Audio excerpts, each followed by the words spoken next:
When will the Secretary complete the legal review of atrocity designation in regards to Ethiopia?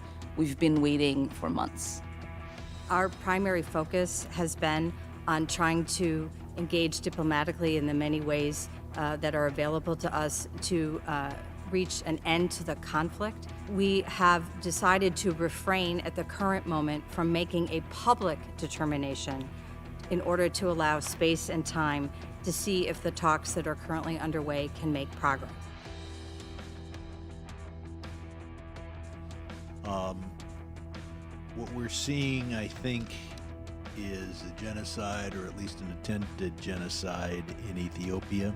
30,000 Tigrayans in parts of Ethiopia outside of Tigray have been herded into concentration camps where God knows what is happening to them.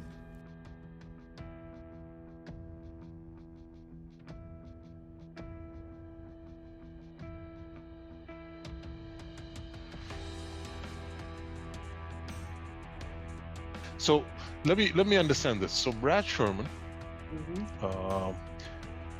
who is a descendant, right? Who's a congressman, and according to his own bio, says here that his parents were both Russian Jews. So Brad Sherman feels comfortable enough to use the term genocide as a person of Jewish descent, right? As a person who, according to his own Wikipedia page, says that he's the son of Russian Jews who had to, if I assume, leave the Soviet Union and because of the very much prevalent anti-Semitism of that existed in Russia, right? For people who don't know, there was at one point during Stalin's time what they called the purge of the white coats or something, where Stalin had a lot of Jews, doctors, from the intelligentsia, persecuted and killed because he said that they were part of a huge conspiracy against him, right? And then there's a particular history of Jews in that area, in Ukraine, in Latvia, in Lithuania, in Russia, in what do you call this, Belarus, where the term pogrom, you ever heard of the term pogrom? No, what is that? Pogrom is basically where they would have these purges against Jews.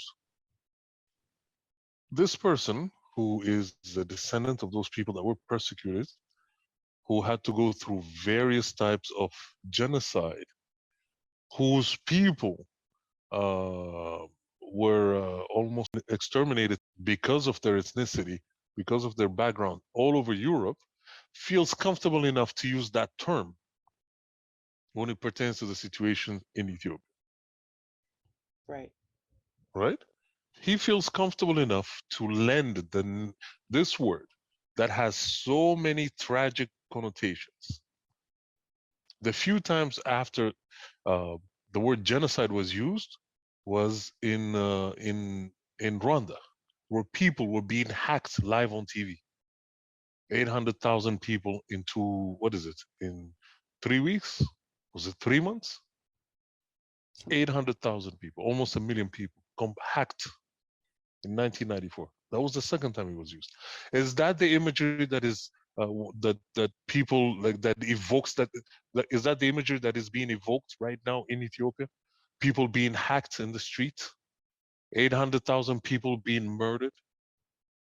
When they're using the word genocide, and they use the word Holocaust, and they use the word as in that Twitter campaign when they were saying Auschwitz and Tagaruz, Ethiopia is the same thing.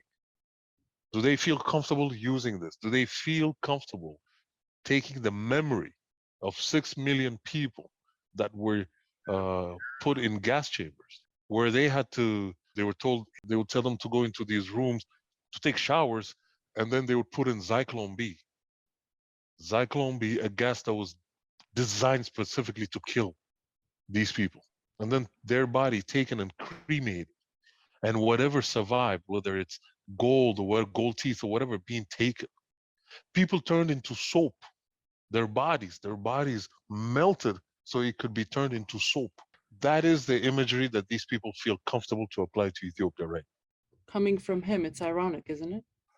It is crazy because right now what you're saying is this is your reaction. You're literally saying that what happened during World War II and what happened to my ancestors is what's happening in Ethiopia right now.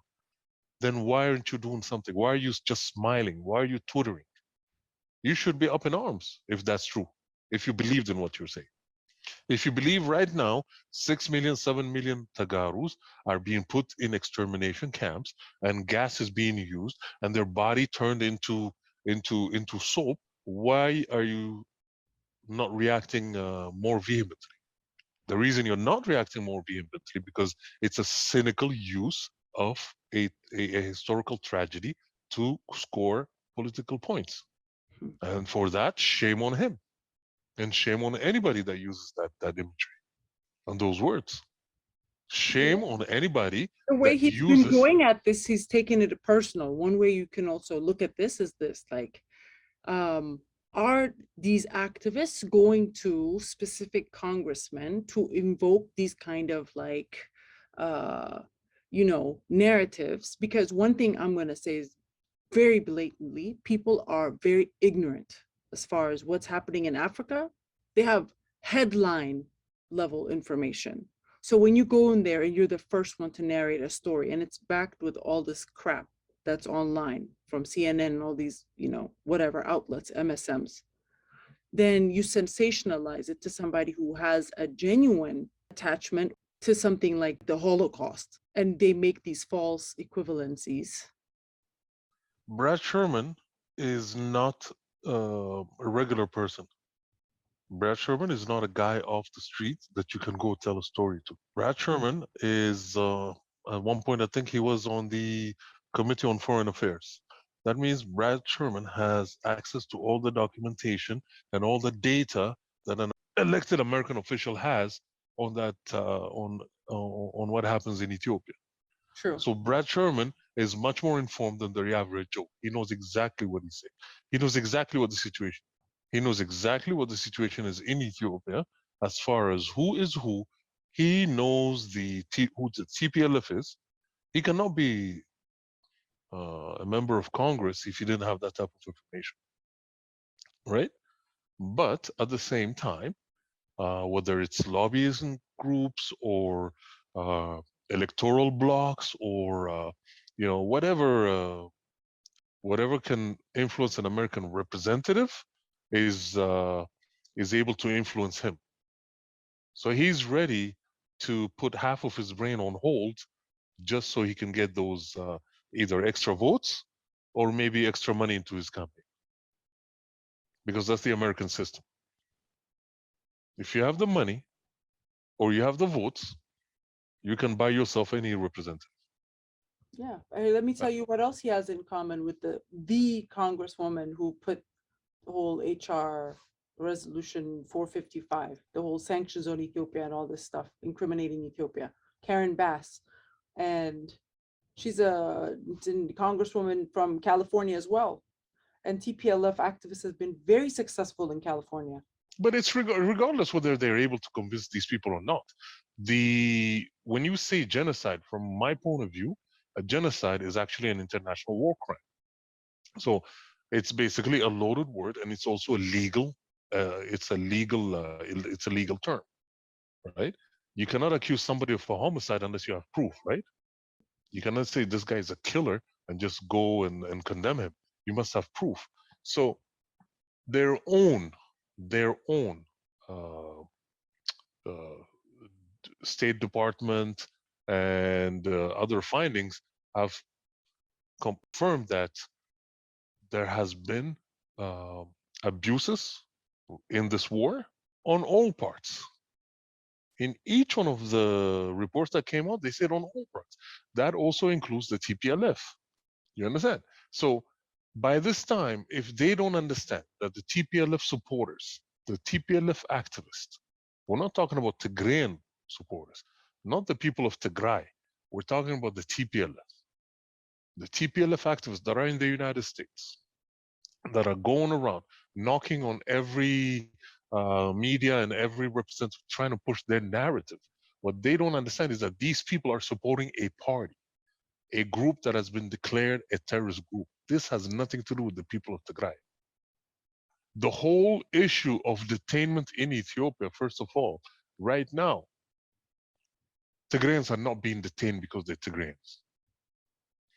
That is very simple. The Minister of Defense is a Tigrayan. Last time I checked, he's still Minister of Defense. He's one of the people that is heading this war. He was a member of the opposition party in Tigray against this terrorist group. What is fascinating is that they're saying there's a genocide in Ethiopia, and they're comparing it to what? To what happened in Germany, right? Let's talk about it. The head of Ethiopian Airlines, the most successful airline in Africa, and one of the most successful airlines in the world, is a Tigrayan. He is still in power. He is still the CEO. I think his name is Tawalda Bayane, right? The Minister of Defense of Ethiopia, Minister of Defense, which means he's one of the people, one of the architects of this war. His name is he's a Tigrayan. The man is a Tigrayan. Yeah. The Minister of Defense of Ethiopia is a Tigrayan. Last time I checked, these two have not been detained in the concentration camps. I highly doubt that, if I know my history well, that in Germany they had a Minister of Defense that was Jewish, and they had the head of the Lufthansa that was Jewish. You understand? So the imagery itself is buffoonish. It's ridiculous. It's offensive. It's offensive to Ethiopians, and it's offensive to Jews that have had people, their ancestors or their parents or their grandparents, that have been killed in Auschwitz and in Buchenwald and in Dachau. It's an insult. Now, when they use this term loosely and when they use this term liberally to apply it to every situation, then they are cheapening its meaning. Because what happens immigrants who had to leave their country of origin, Russia, because of the persecutions and the pogroms that they had to endure in an extremely anti-Semitic society. They had to go all the way to the other side to be safe. That this man, I have to remind them of what happened in Auschwitz, because they're comparing somebody being arrested and being detained, maybe not even, maybe it's a few hours, maybe it's overnight, you don't know, because we have also sleeper cells. They have a lot of sleeper cells in Addis Ababa. They had, that were dismantled. Now, if we want to compare that to what happened in Auschwitz, let's remind people what Auschwitz is and the other concentration camps. They took Jews, regardless of what positions they were in. They were gassed, their bodies cremated, transformed into soap, children, women, old men, completely. 6 million Jews, a huge portion of the Jewish population was almost exterminated to death. You want to compare this to what is happening in Ethiopia, where members of the Tigrayan administration that was in Tigray, that was put there by the government, the opposition to the TPLF, who had to run for their lives before because they were being killed by the TPLF in broad daylight. Tigrayans in Mekelle, in Tigray, that were seen selling coffee or selling beer or selling food to Ethiopian soldiers were murdered in broad daylight. Pregnant women, to sustain themselves, who had to go sell coffee, or she had to sell, maybe make a, like a, those things in Addis Ababa, where in Ethiopia, where they wake up in the morning, they make you some food, and they sell it at street corners. They were killing women like that because they were seen as traitors. And these people, the only place where they were safe, these Tigrayans, was in Addis Ababa, because they were being hunted down by the TPLF for being seen as traitors, right? So they're comparing that situation with the Holocaust. And Brad Sherman is okay with it. Apparently, he's not only okay with it, he's co-signing it. He's okay. So he's literally using the tragedy of the Holocaust for cynical purposes. That is a shame. I would say that is a shanda. That is shameful. For me, that is shameful. When somebody uses his own tragedy to, I don't know, for whatever, whether it's for a few voters or to whatever lobbyists, whatever it is, whatever his advantage that he's getting, to cheapen it. Because I'm pretty sure that Brad Sherman is an extremely informed and smart man. He's much more educated than I am. He graduated from Harvard. He is somebody that has accomplished a lot in his life. And there is no way he doesn't know what happened in Dachau, in Buchenwald, and Auschwitz, and compare, there is no way he doesn't know what is happening currently. So that is an extremely cynical ploy. It's an extremely cynical and sad and pathetic way of using your own tragedy for electoral or financial or whatever gains. It's sad. It's sad. There's a reason why the Holocaust is an extremely it's almost like a bookmark in history, in human history, where you had a party, the Nazi party, literally programming the extermination of another people. Is that what's happening? Is that, can anybody say that's what's happening? Is the United States right now, does the United States have an embassy in Nazi Ethiopia right now, as Ethiopian Tigrayans are being murdered as we speak, as they're being turned into soap right now?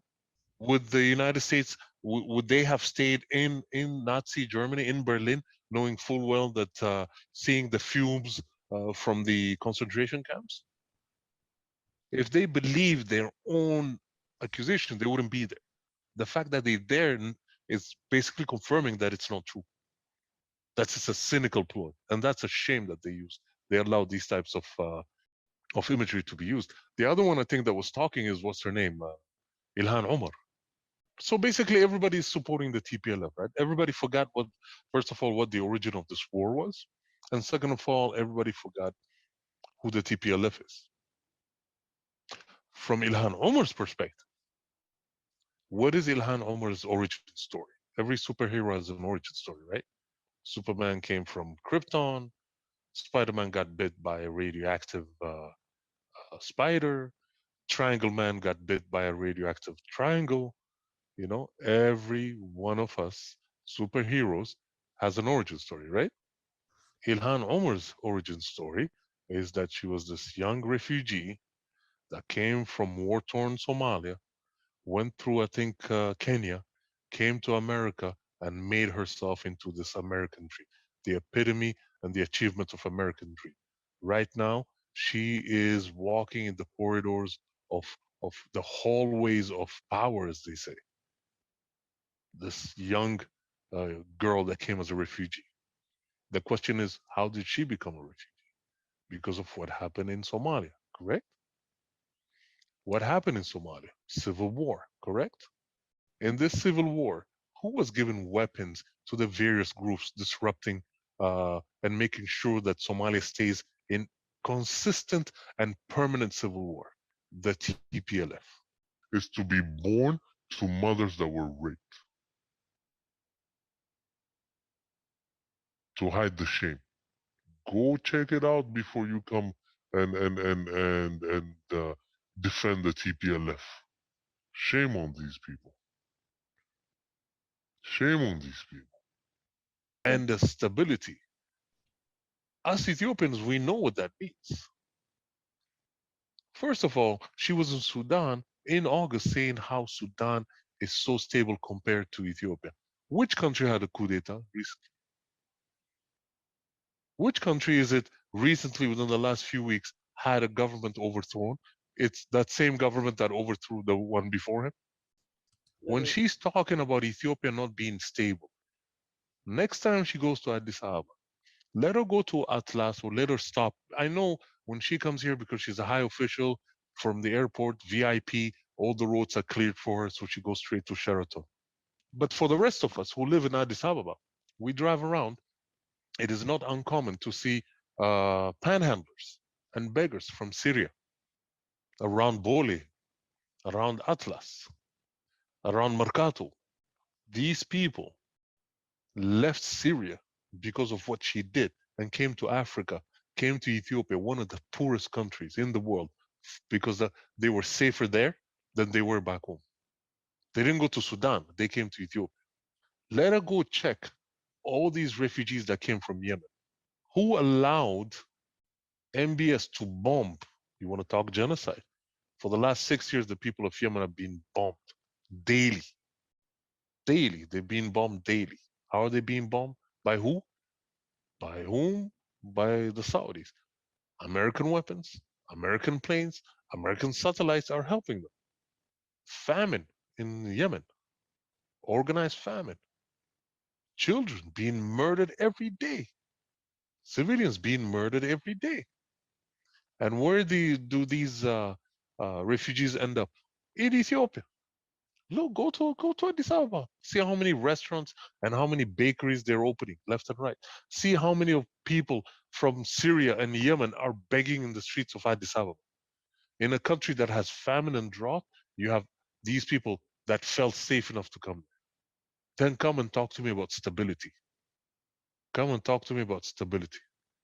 There's actually a picture, a video, I think a year or 2 years ago, of Abiy spending Eid, inviting Syrian refugees to come uh, celebrate Eid with him. It was about a year and a half ago. We are poor, yes. We are backward compared to you, yes. But people still feel that our land is stable enough to come. Your victims, your victims come to my land for stability and safety, which is guaranteed to them. So if we give shelter to Yemenis and we give shelter to Syrians, you don't think we will give shelter to our own brothers and sisters from Tigray? For these people, they use the umbrella of human rights, but in fact, they have a very condescending view of us. They have an extremely condescending view of Africa and of black people in general. They see us as backward. Here we are. All we're saying, what is it that we're saying? We as Africans, we as Ethiopians. Prime Minister Abiy, what are we saying? Are we asking you for more aid? No, we're saying leave us alone, hands off. Let us handle our own affairs. Let us develop our own resources. Let us share our resources with our own people instead of exploiting, like the TPLF did, for exploiting them, making these fake joint ventures uh, and uh, and siphoning off the riches of the country to sell them abroad and stash their money abroad. This is what Samantha Powers was saying. Was such a great time. A pyramid scheme, a Ponzi scheme, where very few Wayane cadres, TPLF cadres, became oligarchs, multi-billionaires, and then at the bottom, all of us, all the rest of Ethiopia was starving. In the 27 years that the TPLF was in power, we still had drought, we still have famine, we still have civil war all over the country. There was no stability. You cannot call what happened in 2005 when they had an election and the opposition won and the TPLF drowned the protest in blood. Thousands were disappeared.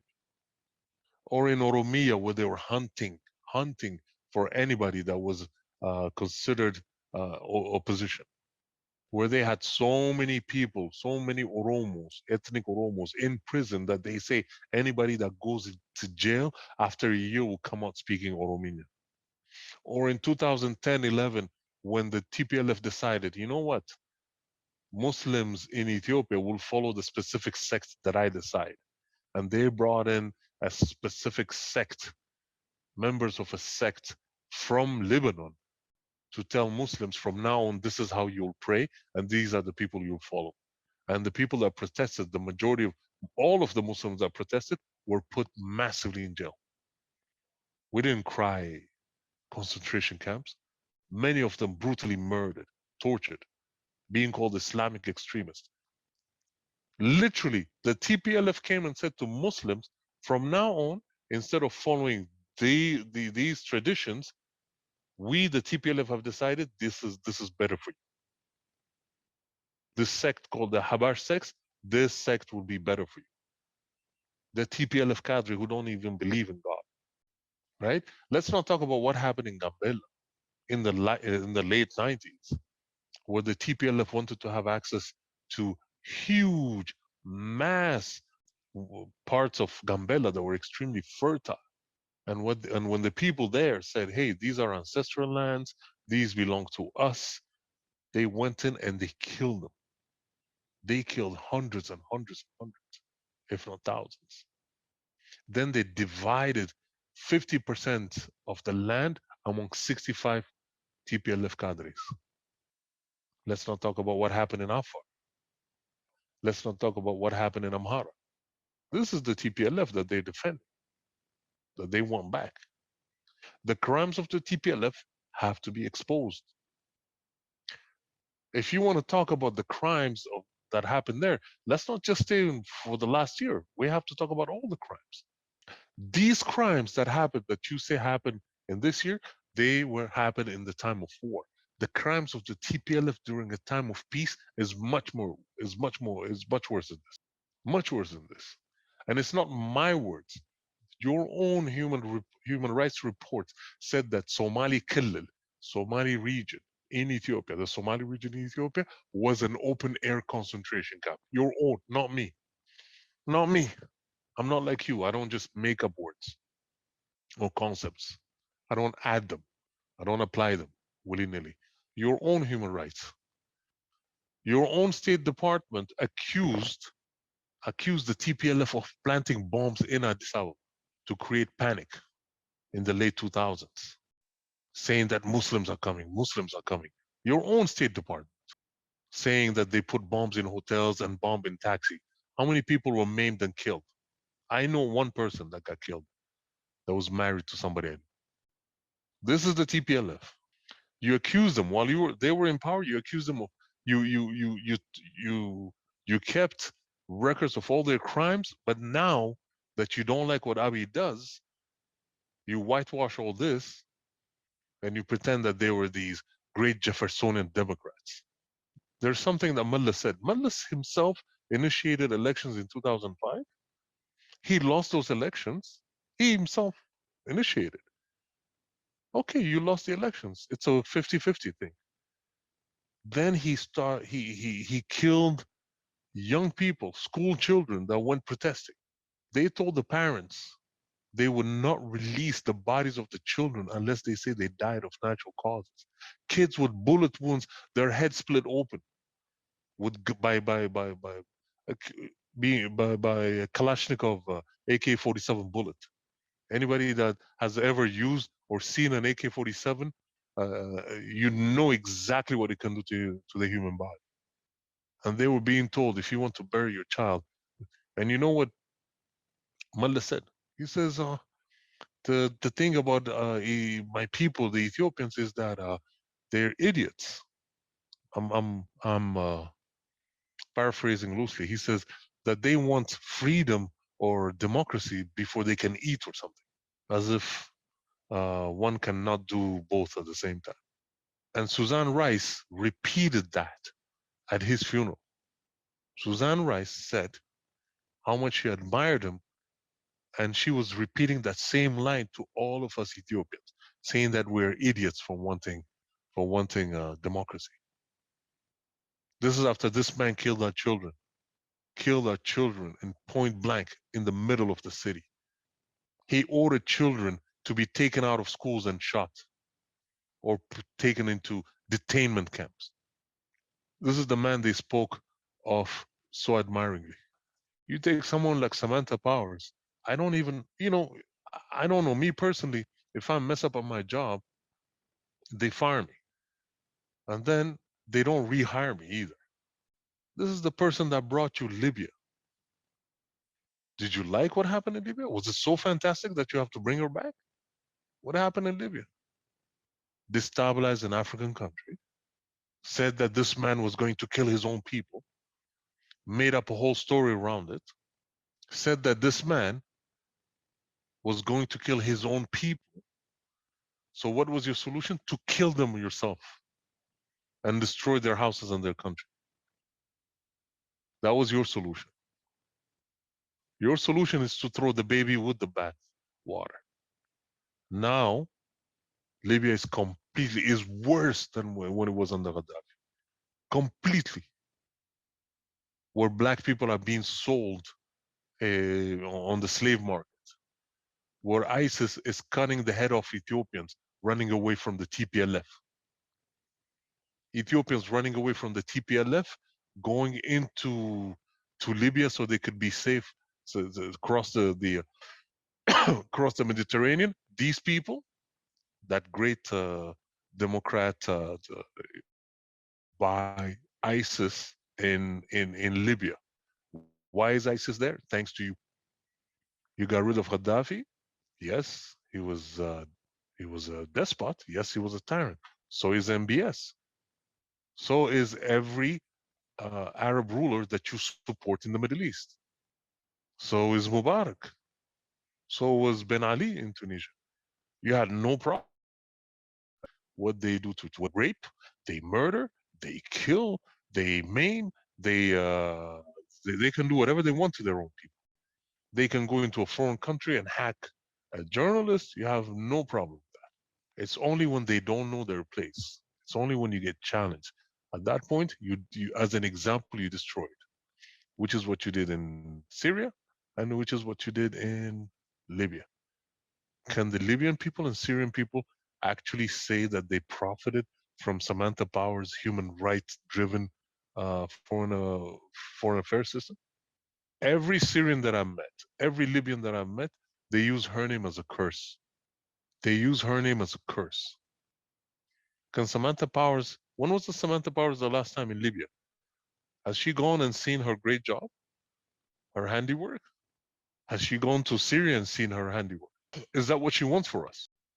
The destabilization of Libya, the collapse of Libya, has destabilized the rest of Africa to a certain point. Chad, it spilled over. The weapons, the terrorists, Chad, Mali, Niger. Now you have ISIS and other groups implanting themselves there, killing people, murdering, destroying landmarks. We were poor in Africa, but we were not as the situation was not as crazy as it is now. In Central Africa, we have jihadists. She profiting from this.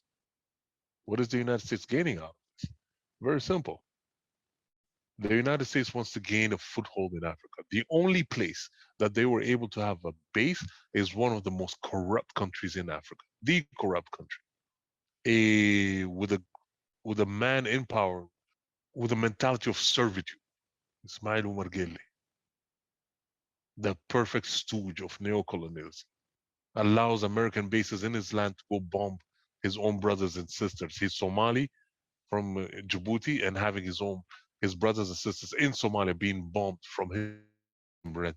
He's okay with that. AFRICOM shopped around Africa and every African country rejected them. Did you know that? Because those countries are smart enough because they remember colonialism. South Africa knows what white rules means because they went through 500 years of oppression and they literally came out of oppression not even like 20 years ago now. The other African know what colonialism means and know where it comes from. They all refused. The ones that the United States was interested in, they refused. The only one they could that accepted them is Ismail Omar Guelleh, and he's no. This man has he would have his own family killed if it means more money for him. Consumers have powers and others. China can do whatever China wants because it's a huge market, right? Saudi Arabia can do whatever it wants because it is a purveyor of oil and gas. These countries are allowed to do whatever they want. Israel can do whatever it wants.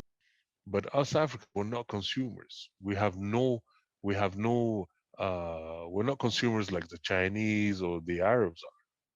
We're not a huge uh, and strong uh, part of the United States, the members of the Jewish community that are able to sway the opinion, or in a certain way, a pro-Israeli way, uh, so they are able to change or to influence or to advise or counsel American foreign policy, because they mean something in the United States. They live there, they contributed there, and they have certain sympathies for Israel.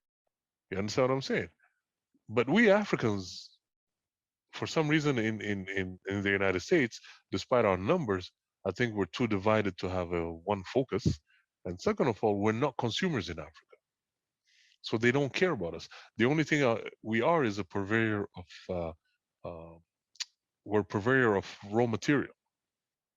So it is it is it's much more profitable for the West and the United States that our countries are destabilized, because that way, one, they can put in their armies there to stop, let's say, the spread of Chinese or the Turks, and the second of all is to be able to control the resources very cheaply.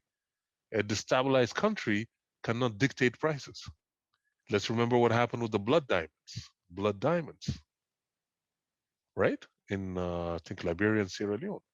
During the whole time, the war was financed.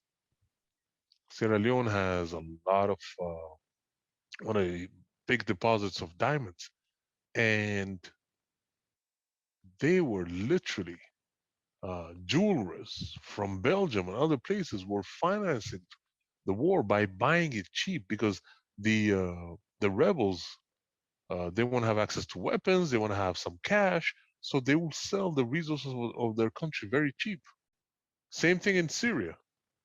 The places that ISIS controlled, they were selling their oil cheap to third parties. ISIS. War is good business. The Americans, eventually, what they were thinking, what I think they want to do, is what they did in Iraq. They would come in, they will build a huge green zone, a state within a state. The rest of the country would be burning, and they would be comfortably there, like a garrison, just relaxing. Let them kill each other. Their job is just to come in and destabilize. And from time to time, they will help one faction against the other one, just like they did just like it happened in Somalia. So they would, whenever somebody gets a little bit too strong, get someone else to hit him, and then they all have to murder and kill each other perpetually. And maybe one of the survivors of this civil war in Ethiopia, maybe she'll end up as a congresswoman like Ilhan Omar. She'll end up as a refugee, because that's what they want for us. Instead of us staying in our own land and contributing our own land, they want us to be there. And Africa, like I said, is a purveyor of endless resources, and also a purveyor of cheap labor. All these Africans, all these Middle Easterns, for that matter, that end up in Europe, they're desperate. They won't get any papers. They will keep them in certain outside of the city or something, and then these people are so desperate, then they would have to work, in the hospital, sorry, in the hospitality or in construction, where it is known they make billions and billions of dollars and euros by using what do you call this, black market workers.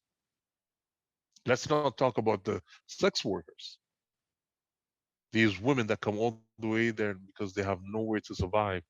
They end up as sex workers in Italy, in Spain and other places, be extremely vulnerable. That's what they want for us as Africans. Any type of African unity, any type of Ethiopian unity. What is it that we want? Let me go back to what I said. The only thing we're asking is, one, we don't want any more money from you. And it's a win-win for you, because now your taxpayers can save money. We don't want your aid. We want to develop our own resources, and then take those resources and divide them amongst our people. We want to use the resources that God gave us, just like He gave you oil in Texas, and He gave you dams, and He gave you all kind of resources in your land. He gave us the Nile. We want to use it equitably in a way that doesn't hurt our neighbors, but at the same time, we want to have our fair share. We want to sell you our coffee at a fair price. We want to sell you our gold at a fair price so we can feed our children. And we want our children to live like your children. We want our children to live safely in their own land, have every opportunity in the land of their ancestors, just like you want to do it in your own land. Our calling is not to become refugees in your land.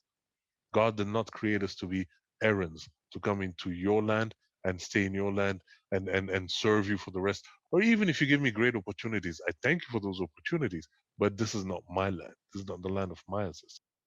I didn't come on the Mayflower, right? We had to leave because of specific. We didn't come here to look for opportunities. We ran away from home. We ran away from home. We didn't come. It's not like you Europeans, your European ancestors, who said, "Hey, there's not a lot of jobs here. Let me go to America." No, it's not about us. With us, we had to leave our country by force. The TPLF forced many of us to leave our country. The TPLF said, unless you support me, you're no longer Ethiopian. They would literally take away our citizenship if we don't support them. They would deny us visa if we don't support them. They would deport you if you don't support them. That's the TPLF. That's who you miss, Samantha Powers.